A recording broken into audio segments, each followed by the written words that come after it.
Hello everyone and welcome back to another video here on Play on GAA with me, your host Seamus Brady, and for this one I am joined by RT Sport commentator Darren Frehill. We are going to be giving a preview to the much anticipated All-Ireland Club Finals which will be taking place this weekend. A lot of teams started, only two teams remain down, Watty, Glen and Kilmacud, Crokes. I think fair to say the two sides that have proven themselves to be the best over the entire club championship this year. Do you know what, Seamus? I have to agree with you. I really do. I think the top two are standing.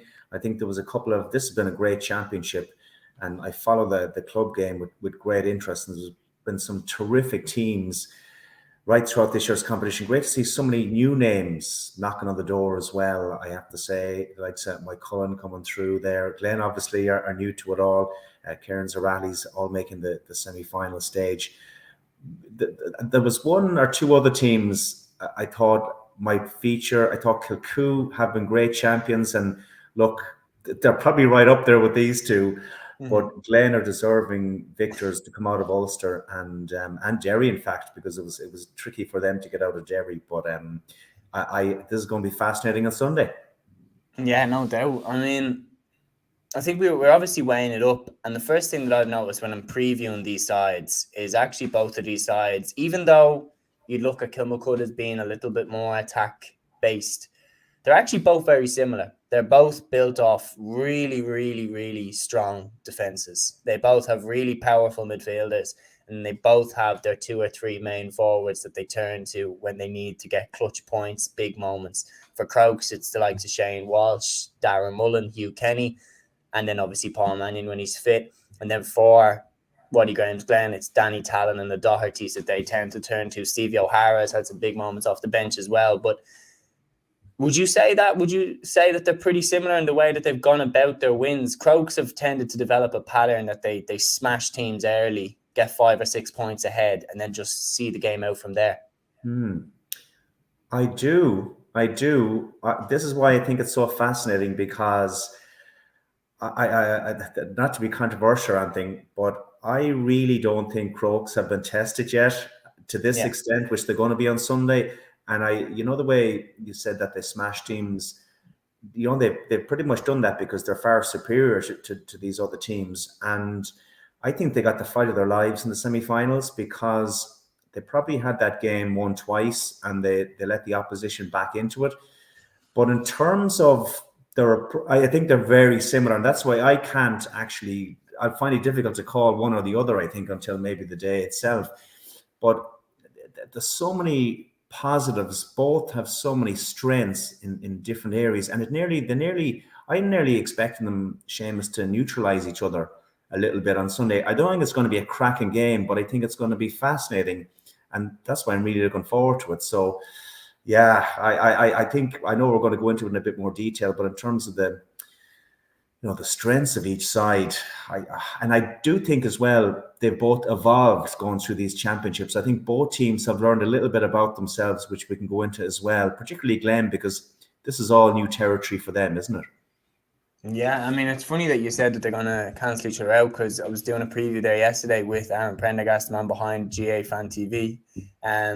Obviously, big shout out to him. And we were saying that you can actually see them both cancelling each other out for long periods of the game, because if you actually look at the semi-final against Moycullen, Watty Glen did what Kilmacud Crokes have been doing throughout the championship. They hit Moycullen for 4 points in the first 10 minutes, went 4-0 ahead.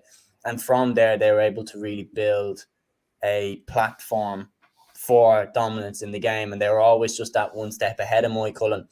But one thing that I think, both teams have been pretty content to control the game from the start. But if you actually watch the semi-final, once Kieran Zarati's pushed up on Conor Ferris's kickouts and they forced him to go long, and he was going long down on top of David Moran, Cairns are winning a lot of possession in the last quarter, a lot. And if you look, where's Watty Glen's strongest part of the field? It's their midfield pairing. Conor Glass and Emmett Bradley is the best midfield pairing of any club team across the country, in my opinion.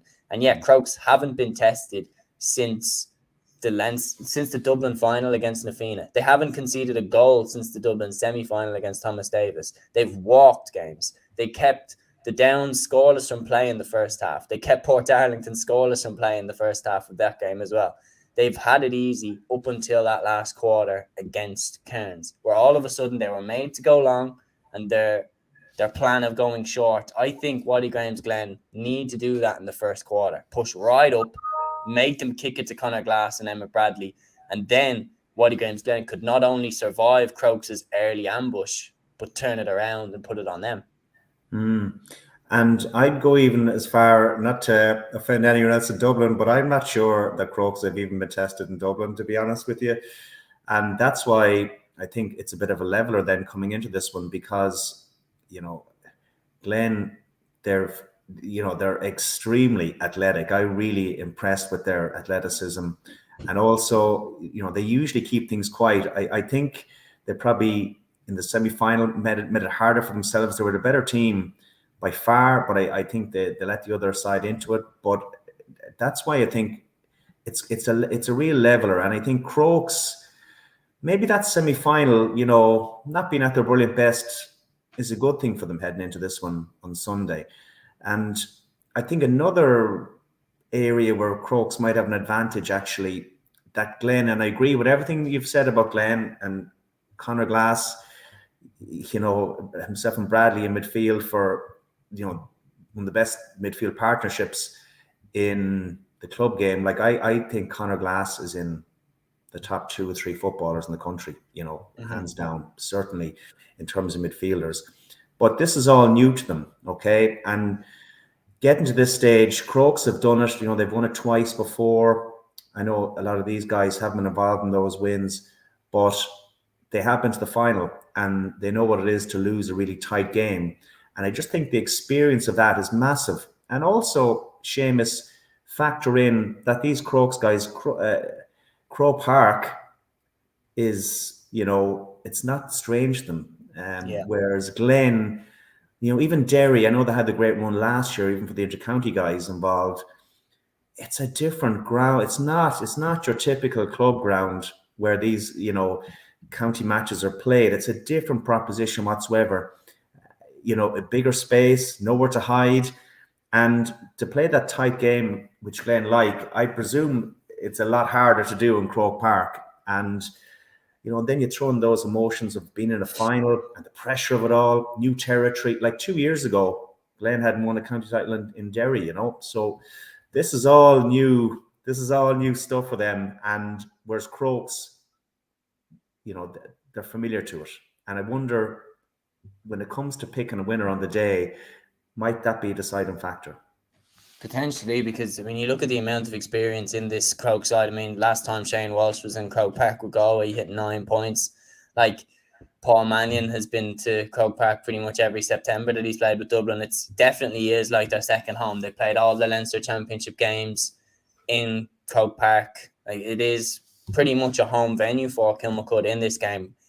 But I think one thing that is more in favour of Watty Graham's game, we were talking about Kilmacud Crokes and how they haven't really been tested. I'd say Na Fianna gave them a good run in the Dublin final and potentially could have won that game. But yeah, you're right. Apart from that, they haven't really been tested. However, you look at Watty Glen's run, beating Slough-Neil in the Derry final, that was a big win. Beating Argyll Kieran in the Ulster quarter-final, that was a battle of a game. Beating a very determined Aaron's own Cargan side, and then beating Kilmacud in the Ulster final, the defending All-Ireland champions, massive result, and beating Moy Cullen in the semi-final, who a lot of people had put as an outside shot for the All-Ireland, especially after they trashed Westport in the Connacht quarter-final. I think Watty Glen, their run to the final has been impressive, I would say. It's you can't buy that experience, can you? Like you mentioned, all those teams, serious caliber. Getting out of Derry was an achievement, huge achievement for them. Getting out of Ulster, then you look at the top sides there. I like the likes of Kilmacud, Slough-Neil, who they've disposed of along the way. They are 2 top teams in that province, not just in their counties. And they seem to be getting better with every game. And I think now that they're here, it's like that has to stand to them. I don't disagree with you. Yeah. And Crokes, then you look at their run, but I think Crokes as well. You mentioned that man at the very top, Shane Walsh. And I think they actually evolved themselves a little bit in the semi-final because Shane has come in, a lot of spotlight on him. He's sort of player. I think he thrives under a bit of attention, and maybe when the spotlight is on him, he's one of those players. But did you notice in the semi-final, I think it was a more complete Crokes performance? Like Shane's. Well, Walsh only got 1 point from play. Yeah, exactly. And I think they got 9 different scores, Seamus, didn't they? Yeah. Including all 6 of the starting forwards. And I think Craig Diaz might have scored as well from midfield. So, like, you're talking about your front 7 players there who've all scored. So I think up to this point, they've been kind of putting a lot of reliance on Shane. But I think they know that's not going to work in a final, whoever they were going to play. So I think Shane was a lot more unselfish. Like, I'm from Galway and I would see Shane a lot. And he's a very good guy, very top player.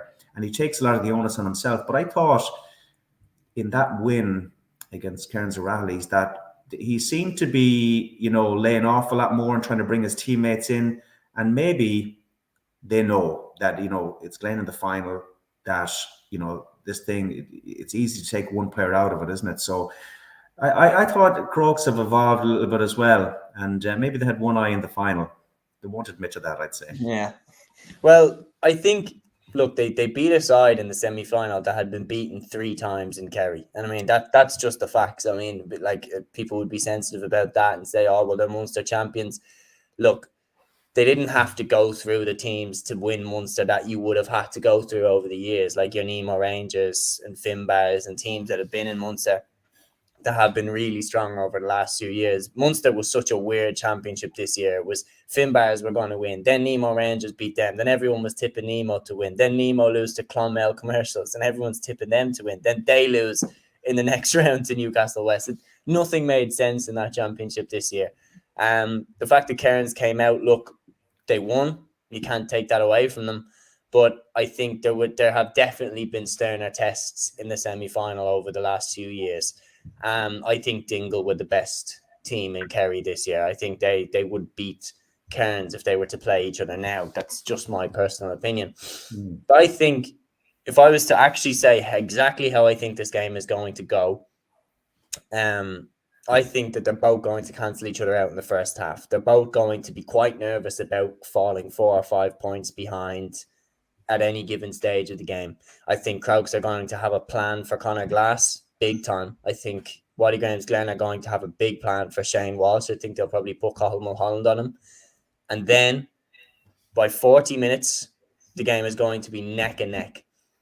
And then Crokes will bring on Paul Mannion. That's my prediction for what I think is going to happen. And I think when it gets into the last 10, 15 minutes, I think Crokes have more players to take the shot and take a crucial shot than Watty Graham's Glen have.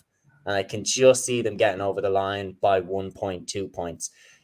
I think 111 to 12 points or something like that, or 12 points to 10 or something, like a 2 point victory for Kilmacud Crokes would probably be what I'd be leaning towards.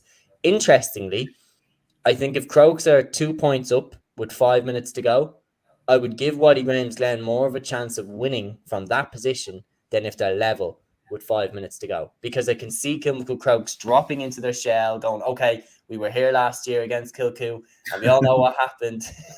I could see them panicking a little bit, and then Conor Glass and Emmett Bradley going right into the full forward line and something mad happening in the last few minutes. But I think once it gets down to those last few minutes, the likes of Shane Walsh, Paul Mannion, Darren Mullen, they can all take the shot when needs be. And I don't see Watty Graham's Glen having the same clutch player. So that's why I'm going Crokes by 1.2 points. Yeah, it's a brave call. Interesting. How fit do you think Paul Mannion is? You see, it's an interesting one because he took part in the warm-up against Cairns and he looked good. He could be crocked. Like, that was one of the funniest things. He could be, if he is completely broken, it's a brilliant plan to have him in the 26 because there's no way that Malachy O'Rourke doesn't have someone just ready to mark him. Like, I'd be saying, if I was in Malachy O'Rourke's position, I'd have a substitute ready to come on the second that Paul Mannion comes on, just to mark Paul Mannion. Because imagine being a cornerback marking a Darren Mullen or a Hugh Kenny for 40 minutes, and then you've got Paul Mannion coming on like, yeah, here, I'm going to go home. Like, I can't be arsed marking this guy. But it's like, I think the fact that how many great club teams have we seen be awesome, and then 2 years later they get relegated to the intermediate championship in their own county? Like St. Vincent's, for example, were persistent All-Ireland contenders, and then they got relegated from Dublin's Senior A Championship last year. They're back up this year, but then, for example, Austin Stacks winning the Kerry Championship last year, relegated this year. It's proof that you don't know how much time you have at the top. And while Kilmacud Crokes do look great now, the fact that Paul Mannion, they got knocked out by Mullinock in 2018 in the Leinster stage, and then the fact that he missed last year's final, I think he'd play this game if he had one leg. I think he's going to do whatever it takes to play some part in it. He'll take all the injections, all the painkillers that he needs to take to get on that pitch for 20 minutes, because you never know when a chance like this is going to come up again. I think he will 100% play at least 20 minutes. Yeah, I actually would love to see him, just for the lad. I don't know him personally, but I would love to see him. I think the big stage, you want to see a player like this get his opportunity. You know, he's been out injured so much in the last year or two, and he's missed so many of these big games, and you just would love to see him in. Now, my understanding is, you know, he only went back running after Christmas, so he hasn't a huge amount of training done, but you know, it would be lovely to see him come on just for himself for the last 5-10 minutes, maybe 15 minutes, and see what he can do. He's a long time out. He's a long time out, and just this sort of game. But he's a big game player. He's got the temperament, and you know, I know there's no one else like him. You know, no one else like him. He's a cracking player, and just for himself and his team, you want to see the best players out there, don't you? And I look, he's the sort of guy, if he gets half an inch, you know, he's going to punish you. So just to have him on the field for that, like Glen will be really wary about that. So I'm looking forward. I can't wait for the game, actually. Really can't wait for it, Seamus. I love club final day, and you know, I was lucky enough, my own club back in 1992, well before your time, we won the hurling, and it was just what it meant to the community here in East Galway was just like I was a kid myself, and to see your team do that was amazing. You know, it's like winning the lotto almost for a small club to do well. And if you look at it, like these two teams, obviously Glen, like for them to win it would be probably something similar to when my club won it back in 1992. And then Crokes, you know, they've only won it previously twice. You know, you expect a big club like that, and they don't like this term being used, super club, but they don't win it every year, and it's so hard to get there. So it'll be a massive deal for them as well. So, I if you were to push me for a prediction, I actually think it could have similar to last year. I think it go all the way to the wire. I really do. Yeah, I believe so. And who would you just flip a coin, or do you lean towards either of the two? An interesting moment, actually. I'm probably like you. I'm leaning towards Crokes, but I think it's a point or two in the difference. There's nothing between these teams. Nothing. Yeah, nothing. And I hope. And I think they will, because I think they've got two really good managers. Robbie Brennan with Crokes, you know, he's been around the block. He knows the game. And then in the other corner, Malachy is just the top football managers in the country. And wherever he goes, I know maybe with the intercounty stuff, it hasn't always worked out for him. But he's like, I know he is so highly thought of wherever he goes. And he's a great tactician. Like really good, and he is going to have them as ready as they're ever going to be. Agreed. So Crokes all round, but definitely wouldn't be surprised if Watty Graham's Glen pull it out of the bag in this one. I'd be thrilled for them. I mean, what a fairy tale story it would be if they managed to pull it off in their first ever All-Ireland club final. An interesting moment on the flip side is the last time it was a Dublin Derry All-Ireland club football final was in 1995. Balahi were the Derry side in that final, and the victors were the Dublin side, Kilmacud Crokes. So Absolutely. I wonder, will history be a good omen for Kilmacud in this game? Darren, thank you so much for coming on to preview this final. Thank you, Seamus, and enjoy the weekend's action. I will be. Yeah, no, 100%. Thanks, guys, for joining us. Thank you for giving us your time, and enjoy the final. Until the next one, take care.